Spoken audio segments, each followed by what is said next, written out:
We hear them launch a price objection at us and we take it as a price objection. But usually what that means is it's too expensive for what I perceive I will get in exchange. So you as the salesperson, when you're getting this kind of pressure, it often means you haven't done a good enough job yet of uncovering those pain points and connecting them to your solution so profoundly in the customer's mind that they don't perceive a disconnect in the value for the price. They perceive a bounty. There's no silver bullet in sales, but on Sales Against the Odds, we're here to give you the best shot at building a sales infrastructure that helps you scale. I'm your host, Lee Brumball.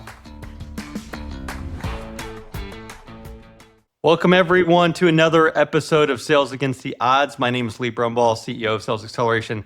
Very excited for our guest today. Casey Brown is the founder of Boost Pricing. She's joining us. And if you have a sales team where you think they're just basically giving away pricing and not tying it to value, this is probably the episode with you. Casey works with companies of all sizes, helping them rethink pricing strategy, tying it to value. She's the author of Fearless Pricing and recently joined us in Dallas as one of our keynote speakers, where she challenged many of us, including myself, to think differently on pricing, and have been doing that ever since then. So thank you, Casey, so much for joining us today. Oh, I'm excited to have this conversation, Lee. Thanks.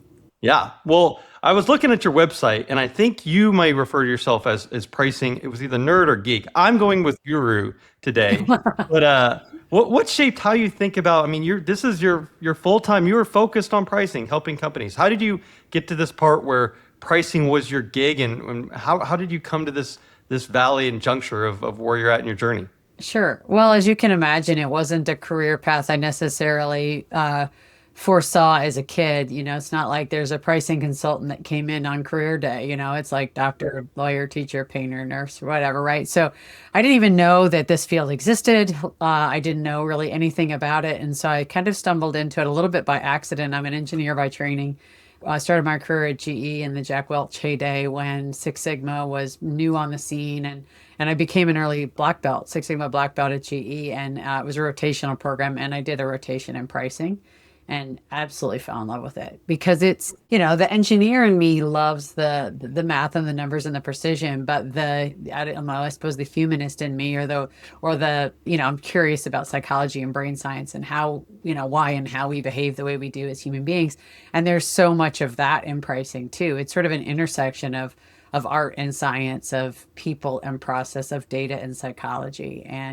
And so the intrigue of how pricing negotiations work in the real world caught my attention back in my early 20s and haven't looked back since, that's been it. Yeah, that's been it for me. Yeah, a really cool story. And it's interesting. I mean, you say so many of these words. I mean, we're setting pricing, what you're saying, the psychology and the value, and there's just so much that goes into it. And obviously we'll dive into that today. So you've worked with companies of all sizes, large enterprises, SMB world as well. When you think about pricing problems that are universal, regardless of company size, what jumps out to you? Great question. The reality is that the tactics that customers use to try to get our stuff for less are pretty agnostic to industry. They're pretty agnostic to company size. They're agnostic to the nature of what you sell. So, you could sell a good or a service. You could sell, your stuff can sell for, a penny per pound or $1 million per project.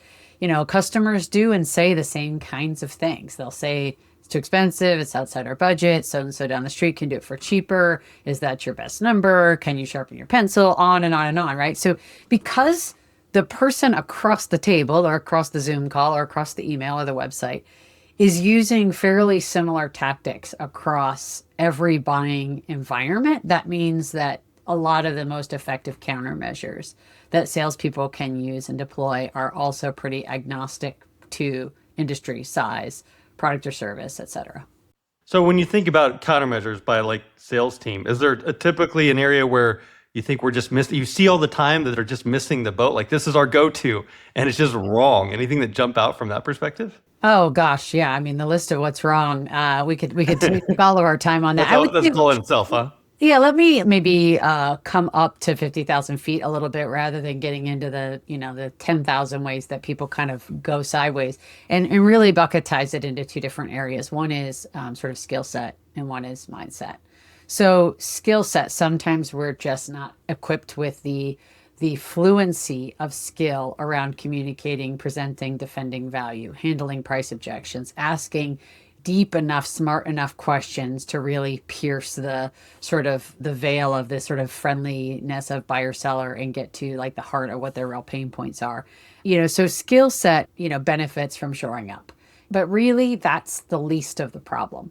Because very often, and I'm sure in your sales career you've seen this too, Lee, you've got a salesperson who's had the training, who's got the scripts, who can, when you're sitting down and talking to them in the office in a safe environment, they say and do all the right things, right? But sometimes a salesperson, even when they know what to say, what to do, what process to follow, what words to say to defend value, in the moment, in the sort of heat of battle, when the customer's in front of them breathing down their neck and they get afraid that if they don't discount, they're going to lose the deal, fear comes in. We get afraid, we get in our head, we feel pushy, we feel salesy, we feel weird, we get terrified. And when fear is running the show, and this is where my brain science intrigue comes in, that's the amygdala. And that's not fear center is good at running away and keeping us safe from, threats. It is not a reasonable, nuanced, profitable decision-making center. That's the neocortex. So psychology, mindset are far and away the biggest problems in terms of how salespeople respond when the customer is pushing back. So let's say I'm a SMB listening to this, right? And I've got 3 salespeople, Yep. and one of them's good at sticking to value and holding to pricing and driving the customer relationship.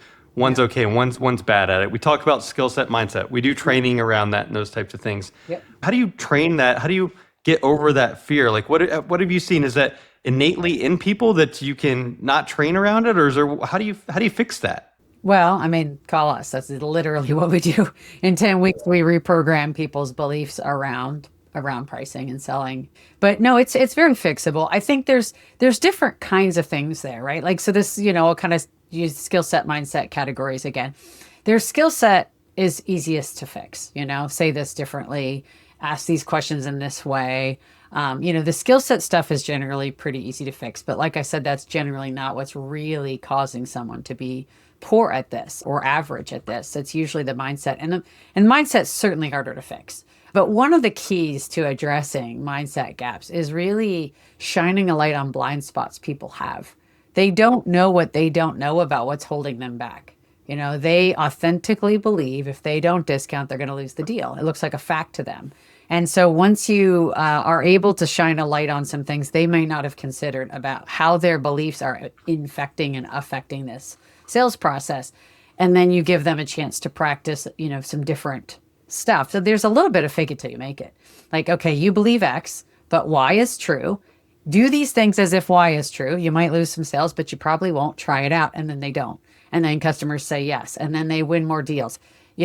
So much of this is about the confidence to do it.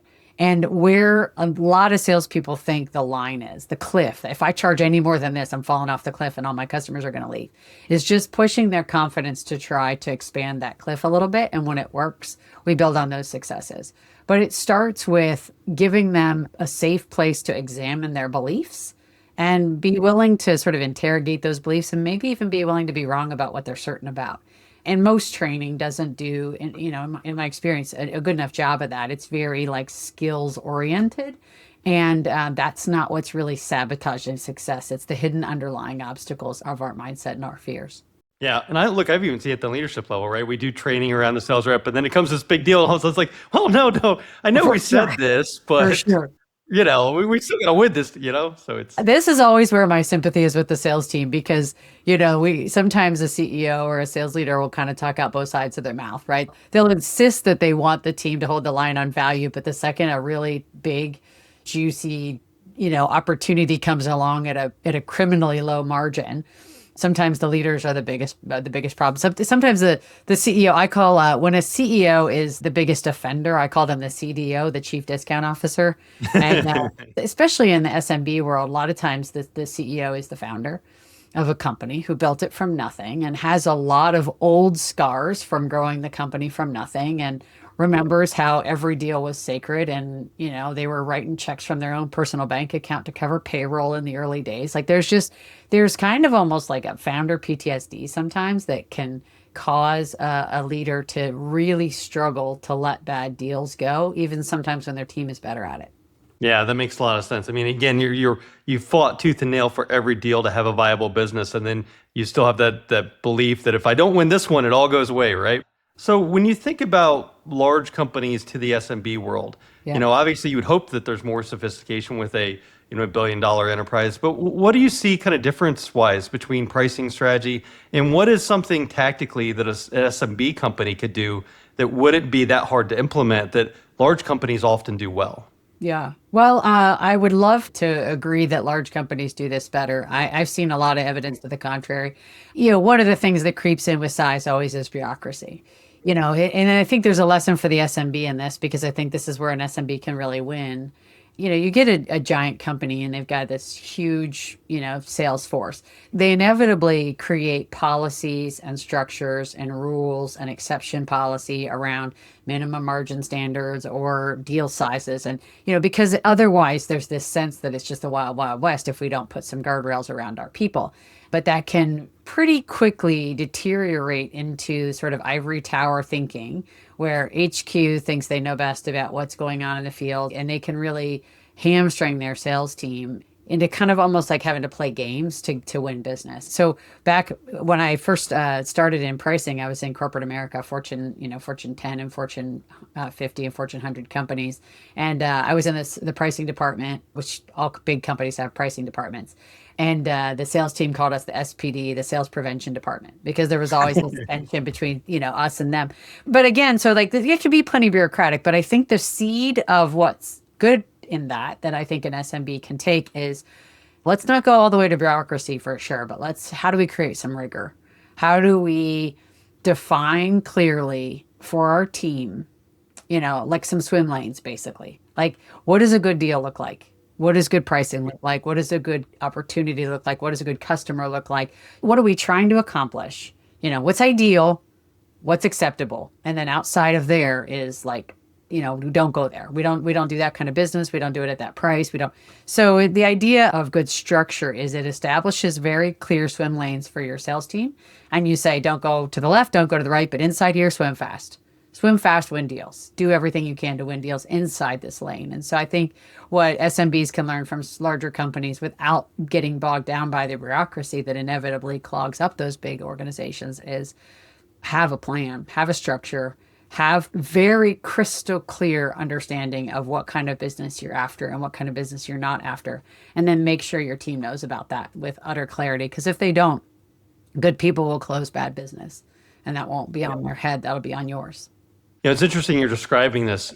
Our advisors work so much with companies on that ideal customer profile, right? And we're going through what vertical you want to focus on, the company size, just what is the geographic, demographics, all that. All that, right. But then we do all that, and then we don't do any, like the exercise should also relate to pricing, right? Like casting the vision of what that good company looks like should be also casting the vision of what does that good partnership look like between the prospect and us from a pricing standpoint. Because you're right, you get into bad business and then you're chasing it. And those are the clients you work harder on, and then you feel like, oh, I've got to keep them because it's a number. And you're like, they're 50% of our time. They're terrible. They suck up disproportionate organizational resources. They don't value you. They can abuse your staff. They don't pay you on time. I think of this kind of, I'm a systems thinker because I'm an engineer. So I think of like, how do we have a system for this? And it's almost like a very simple system could be red, yellow, green, right? Green is that ICP, that ideal customer profile you talked about, the demographics, psychographics, geographics, all the things, right? But also that like, what does good partnership look like? What does the ideal customer believe about our value and how do they connect with that? That's green, right? Well, of course that's green. Now, I don't know a business in the world that can only do 100% of their work all the time with perfectly green customers. Sometimes because of what we don't know when we get into a relationship with a customer, and sometimes because, our revenue goals might require us to go out into the yellow from time to time. I don't think that's even a bad, obviously it'd be great if every single client is perfect. It generally isn't the real world though. And sometimes you're out there in the yellow, like, well, this, client is not perfect for us in terms of the value connection because what they need is X and we do, X prime, but we can make this work and do great work for them and delight them. It may not be at the margins we would love. But it's still a very acceptable margin for the work and the value connection is aligned enough. Where we really get in trouble is where we start saying yes to the reds, the ones that are not a fit. And we do it because we salivate over the revenue dollars and we lie to ourselves about how we're going to somehow make it work in a way that isn't going to cost us and our whole team a bunch of chaos. And then we take that work on and it does cost us and our whole teams a bunch of chaos. And we're sorry. I don't know, me included, by the way, I don't know a single business owner on the planet that hasn't taken work that they didn't regret. We got to learn from that and have the discipline to say no to it. Most companies don't have the bandwidth to build a high-functioning sales department to allow them to meet their revenue targets. With Sales Xceleration, they don't have to. Our experienced fractional sales leaders consult and implement your sales strategy, infrastructure, management, and team development. Discover how we deploy these proven sales solutions to address your sales challenges by going to our website and filling out the contact form. We'd love to hear from you. So you've got a client that's in the red, the customer, you're working with the customer in there, and they identify these are the 5 clients in the red. How do you get them to jump off the cliff, to fire the client, to have those conversations? My favorite way to fire clients is raise the heck out of their prices. Because I say that kind of, tongue in cheek, but let's examine what's behind that. Very often, now look, if you have a customer that is a bad fit because of a core values disconnect, it's a different story, right? They're verbally abusive to your team or something. Okay, that's a different story. Fire people who have a core values mismatch to you. That's separate. But if it's just a function of how they value what we do does not fit inside our standards of the money we need to make for the work, it's just a disconnect. They value us at X and we need to be paid, X plus 10. Obviously we can take a look at the value matchup and say, is there anything we could do to help them create more value for them such that there isn't a disconnect there? Those are some easy things to look at. Sometimes the answer at the end of that is no, here's where we are, right? This is the facts. And then, we need to reserve organizational capacity for people that do value us more. We've got more green opportunity. We need to get rid of some of these yellows. Well, generally that looks like, a question I ask people when they ask about firing clients is, at what price would you be delighted to have this client? Now, some clients, the values mismatch ones, at no price. There is no price. Fine, let them go. But there's lots of these yellow clients, maybe even a few reds, that if the price were at this such and such point, that would actually really work for us. We could make maybe it work. A yellow to a green, right? In that area, right. Then great. Then charge them that. And some of them will opt out and leave because they don't value you at X plus 10, and then they're going to go, and great, you've accomplished your goal. You've freed up organizational capacity for the next green client. But what is shocking, not shocking to me, but shocking to CEOs who take this advice from me over and over again, is how few of those people actually go. That they're actually are willing to pay a price tag that makes it viable for you and sustainable for you to serve them over time.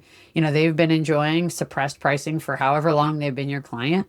They've been kind of getting away with that, unspoken discount for a long time. You're not letting them get away with it anymore. And a lot of them will stick around and pay it. And I've seen people do pretty shocking increases sometimes in those, kind of yellow customers, taking them from, $100 an hour to $200 an hour. I mean, really big increases. And all of a sudden it's that the value is so extraordinary. They may not like the increase. They're not going to like it, but the value is so extraordinary. They don't walk away.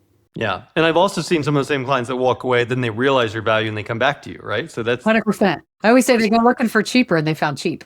Yeah, right. Yeah. Right. It's never as good of news to have that happen as if they'd just stayed in the first place in a lot of ways. But in other ways, once they've left and come back, they're a lot more loyal generally. I mean, they're still price sensitive. Nobody wants to overpay for anything, but they tend to have a better sense of how valuable that relationship is once they've been out there dabbling around, realizing that your competition can't do it. You can do the way you can do it. Yeah. And I love how you've mapped, it really is, like you said, swim lanes at a road map, because I've worked with business owners so many times and they hear something like this. It's like, well, we got to fire half our customers. No, there's a strategy, right? We've got X amount in the green. How do we get X amount from yellow to green? How do we take, there's a process here that can be beneficial, not disruptive to your business, because ultimately you're trying to drive the bottom line, right? So sure. I think that makes a lot of sense of how you map to that. Jim Collins, who wrote Good to Great, talks about bullets before cannons, right? And it's sort of like this kind of aim small, miss small thing, right? So how I apply that in the pricing world is, where can you take the least risk and put in the least effort and get the biggest return? And so it's if we're happy enough to fire these 10 clients because we aren't making any money anyway, then the risk of taking some pricing action there is quite low. Because if they walk away, well, fine, that was your plan anyway. But if you take, a pretty bold pricing action there, and 7 out of 10 of those clients stay and pay you more, and 3 of them leave, now you're making piles more money. But there's also some market intel for you there. And you got it in a low risk, low effort way. So now you say, okay, how do we take that? Okay, we've tried to fire 10 of our red customers, but instead we fired 3 and turned 7 into yellow. What are the next 10 we're going to look at? Or what are the, now let's start to move into the yellow a little bit and see what we can do. And by the way, there's almost always still opportunity even in the green. But we build confidence and awareness and strength and skill from the weakest area into the strongest area such that we're taking low risk. And I think that can be really helpful for a CEO who's like maybe suspects that there's pricing opportunity in their business, but doesn't know where to start and gets kind of overwhelmed at, like you said, oh my gosh, we have to fire half our customers. No, start small, start easy, and pick up steam. So I'm getting into the weeds in this question because I've seen companies do it differently. So this is more of a selfish question. So you're this company out there, you're working with 100 companies, you identify these are the 15 in the red, we're going to get them the yellow, this is the plan, it's an 8% increase, it makes perfect sense. What's the best way to do those conversations? Is that a black and white, like this is what we're doing, it's an email that, is it a conversation? Is that different from company to company? What's the logistics of the best way to kind of do that? I have a book I've started writing in my brain. The next book, the first book is Fearless Pricing, which you mentioned in my intro, but the next book is going to be about how to do price increase as well, because this and many other questions about how to do price increases, I think are an area of opportunity for people to get better at. So, and I wrote a blog post about this. So if you have show notes, I can send you it. You can put it in. That'd be great. It's brief. I mean, this question alone could probably be its own book, but the short answer is generally it's 2 things. One is communicate as little as possible that's still commercially responsible. So if you sell $3 billion a year of product to Walmart, you don't shoot them an email, right? Like that's not commercially responsible. But you also don't have a sit down meeting with that customer that bought $10 worth of product from you 4 years ago, right? Why I say this is especially in the SMB world, and especially the kinds of clients we work with, and I'm sure the kind of clients you and your advisors work with, is they tend to be good companies. Like they might be best in class or at least better in class. They're generally good values. They're very high integrity companies. And because of integrity and because of our desire to be good partners, we over communicate. And I would say, do not confuse partnership with transparency. You can be a good partner without being overly communicative and overly transparent. There is a right amount of detail to give, and any more is hurting you, not helping you. And by the way, not helping your customer either. And if you don't tell everything, that's not duplicity. That's like, what is the right amount of information to communicate in the right way? So again, as little as possible that's still commercially responsible. So don't have a meeting when a phone call will do. Don't have a phone call when a letter will do. Don't send a letter when an email will do. Don't send an email when a little notice slipped in the invoice will do. And don't do that when nothing is necessary at all. Like if I bought the same pair of headphones on Amazon today that I bought a year ago, I don't get a price increase letter. It's just, I don't get any notice at all, right? So that's piece 1 to the answer. Piece 2 to the answer is that there's generally not a one size fits all strategy that makes sense in most businesses. And the reason is what is commercially responsible for your biggest customer is probably pretty different than what's commercially responsible for one of your smallest customers, or from somebody who doesn't buy from you that often, or who buys a product or service that by nature of which is not particularly important to them. So I think generally this results, a well done price increase strategy has some segmentation around what we communicate and how. As you can tell, I'm pretty big on simple systems. You could do a red, yellow, green thing around pricing, price increases, like, around risk. Red is like, boy, these are our biggest customers, our most profitable customers, or our customers that are the biggest flight risk because of some service challenges or whatever. We got to be really, really, really careful with them. You make decisions not only about how you communicate, but possibly even what kind of increase they get. They might get a different increase than somebody in the yellow or the green. And certainly the communication plan might vary. Now that all takes some time. And so if somebody's listening to this daunted, like, oh my gosh, we can't, we have 5,000 customers. We can't do that.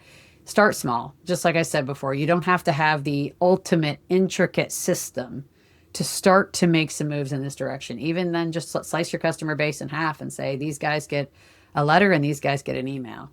Yeah, I love that. I'm going to go back to a quote you said, because I actually loved it in the presentation. I'm going to take a different lens on it, though, and I'll butcher it. But you said one size fits all fits no one, I think is kind of just where you're going. You Yeah. talked about it from increase standpoint. Talk to me about, an SMB company where there's a sales team member out there and you're trying to land that first deal. How does creativity in the closing of the initial deal, like how does that one size fits all fits no one in our model, right? You look at something, we've done it the same way for 10 years. And that was a big takeaway from our summit of how do we tie the value to the customer as they get to know us and build trust and as we're able to execute delivery. So talk to me about how that strategy fits into that initial pricing discussion.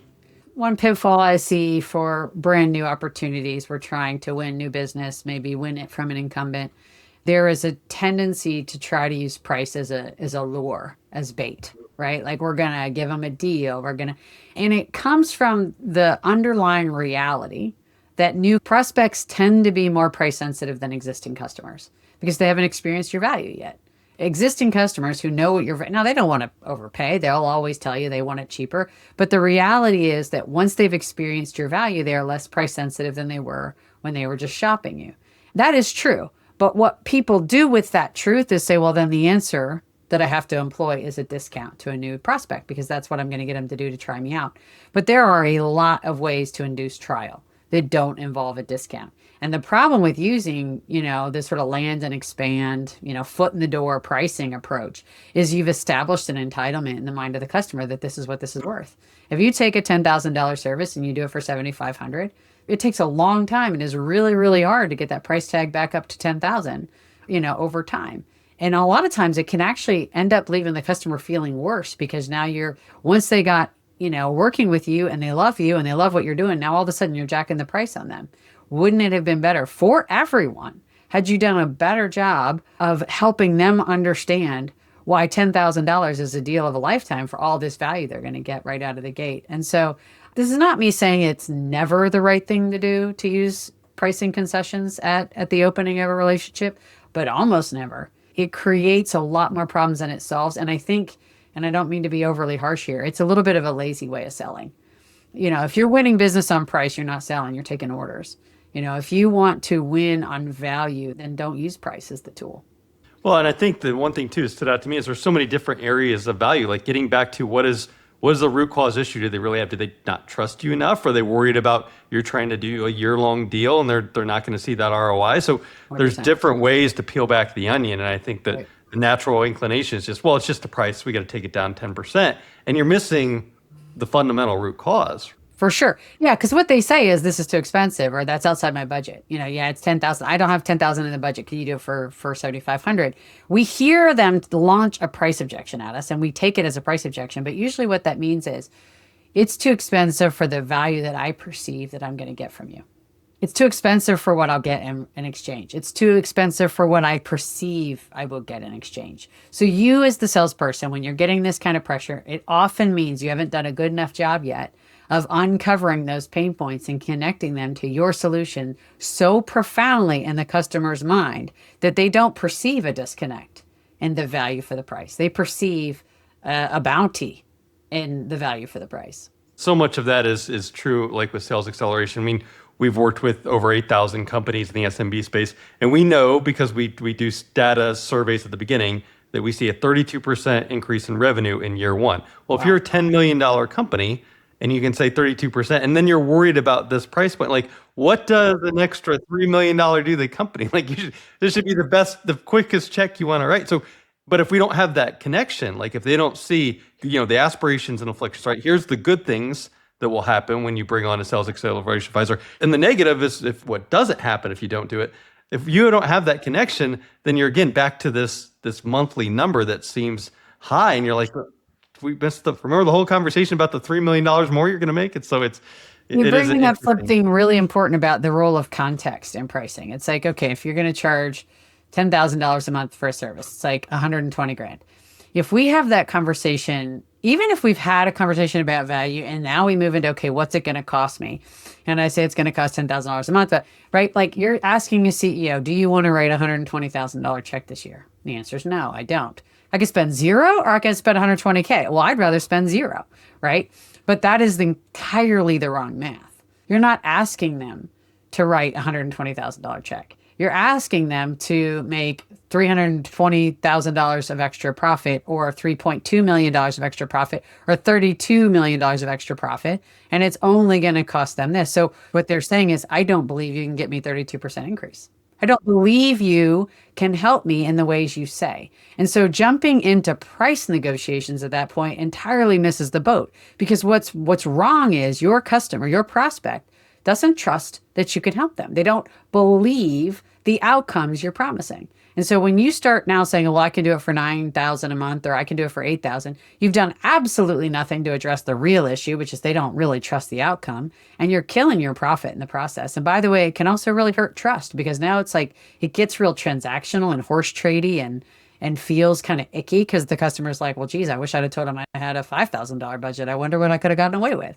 Absolutely. Yeah. And look, they're investing in the opportunity to grow and look, and driving scarcity too. So it looks, you may not be ready for this type of growth. Sure. I only have so much time. And just like any other company, I only have so many customers I can work with. If it's not the right fit and the value you see, then that's okay. And then they see the value. It's right. You believe in what you're selling. The ROI is there. So I think it's very powerful. Anything last that we've missed? Again, a lot of SMB companies on today. Any kind of last takeaway? You're that $5 million company. You're doing $5 million in revenue, but you're only making, $250,000 on it. You didn't sign up for the amount of work and stress that goes into that. Any last takeaway for an SMB company that they should be looking at for 2026? Well, I just think to that example, you say if you're a $5 million company, and I do, and you know this because you've been in my keynote, but in every keynote audience I speak to, I pull them at the beginning of the presentation and ask them questions. And one of them is, how much sales volume would you lose with a 1% price increase? And I ask other questions too, but let's just start there. Say, okay, if you're a $5 million business and you get a 1% price increase, that is $50,000. And almost no one in any industry, even the most price sensitive, highly competitive and commoditized industries, almost always they will say that they will lose virtually no sales volume at a 1% increase. Okay, so now our 5 million went to 5 million and 50,000, right? We took our $1,000 SKU and took it to $1,001, lost no customers, and now we have an extra 50K. But when we take 250 and add another 50 to it, that's a 20% increase. So you just got a 20% increase on the bottom line from a 1% increase on the top line. And so kind of back to some things we talked about throughout, it's like start small. Don't let the magnitude of all the things that could go wrong or all the complexity of making all these changes stop you from taking small actions. On the very next quote that goes out the door, add 1%. Here's a great exercise. Sit down with your sales team and ask them to bring the last 10 deals that they won. Everybody brings their 10 deals and you have them in a stack. And then you say, okay, I want you to take 5 minutes and go through the stack and sort them into 2 piles. One pile is, do you think you could have still won this deal, even if the price had been 1% higher? Your best guess, would you have still won at 1% higher, yes or no? And they sort the deals. And oftentimes 100% of the deals are in the yes, but let's say it's only 7 or 8 deals out of 10 and you've got 2 that you say, no, that, okay, fine. Then you take those 7 and you calculate the dollars on that and you add it up across all the sales team members and you look at the numbers and it's like all of a sudden that's $283,000. And it's like, well, can you think of anything to spend $283,000? This is about confidence building, right? And so you can say, you don't have to go do a 10 or 20 or 30% price increase or even 5. Where can you do 1? Where can you do a half? Get started today, please. CEO of an SMB listening to this. Get started and make some moves because there is a pile of money on the other side of this action. Well, especially for those industries that are so much of like your margin. It's one thing if you're an 80% margin type company. Those companies aren't out there anymore, right? So you see all these companies are battling, 22, 23% margins. To the bottom line is the difference. Like, it's to the top line. No, that's directly to your profit. Yeah, and most of them are very focused on volume growth. And I'm here for volume growth. I'm all about it. Yeah, sell more stuff for sure. But it takes 0 extra hiring, 0 extra cost, 0 extra complexity, 0 extra invoices going out, 0 extra projects work, 0 extra product manufactured to do a price increase. And so where is the fastest way to make more money? And for most businesses, the easiest and least risky way to take it. And it's getting the least focus and attention while we're out there bashing our head against the wall, trying to grow new customers and win more business with existing customers. Now keep on bashing, but for goodness sakes, give yourself an hour a week or an hour a month at least to think about how to be more smart with your pricing and you'll make a pile of money. Yeah, love that. Well, Casey, this has been great. I think, again, very tangible and tactical areas that business owners can take today. And for everybody, again, check out her book, Fearless Pricing. I know it's got a lot of good nuggets that you can take away. Thank you, everyone, for joining us. This has been another episode of Sales Against the Odds. Tune in next in 2 weeks where we'll have another business leader that helps us challenge how we grow our company. Thanks, Casey. Thanks, Lee. You've been listening to Sales Against the Odds. Be sure to hit that follow button so you never miss an episode. And if you want more resources on scaling sales, check out our website at salesxceleration.com.